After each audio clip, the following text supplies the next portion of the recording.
សូមជម្រាបសួរហើយការធ្វើត្រឡប់មកកម្មវិធីនៅក្នុងអេពីសូតទី3ដែលនិយាយអំពីការប្រមូលទិន្នន័យទៅលើការស្ទង់មតិស្ដីអំពីរឿងរ៉ាវនៅក្នុងចិត្តហើយគោលបំណងនៃការប្រមូលទិន្នន័យនេះដើម្បីវិភាគនិងស្វែងយល់ហើយនឹងរៀបចំជាកម្មវិធីនិងដើម្បីឲ្យឆ្លើយតបទៅនឹងកម្មវិធីនិយាយនិងស្ដាប់រឿងរ៉ាវនៅក្នុងចិត្តលើវិស័យផ្នែកចិត្តសាស្ត្រហើយក៏ខ្ញុំចង់ជម្រាបជូនផងដែរថារយៈពេលនៅក្នុងការប្រមូលទិន្នន័យនេះគឺចាប់ពីខែ1ថ្ងៃទី1ខែឧសភាដល់ថ្ងៃទី30ខែឧសភាអញ្ចឹងខ្ញុំសង្ឃឹមជឿជាក់ថាអស់លោកលោកស្រីនិងកញ្ញានឹងចូលរួមនៅក្នុងការបំពេញកម្រងសំណួរដែលមានភ្ជាប់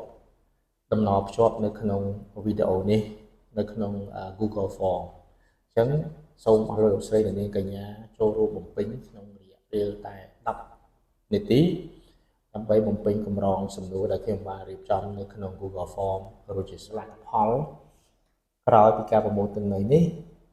ខ្ញុំនឹងចែករំលែកលទ្ធផលដែលបាន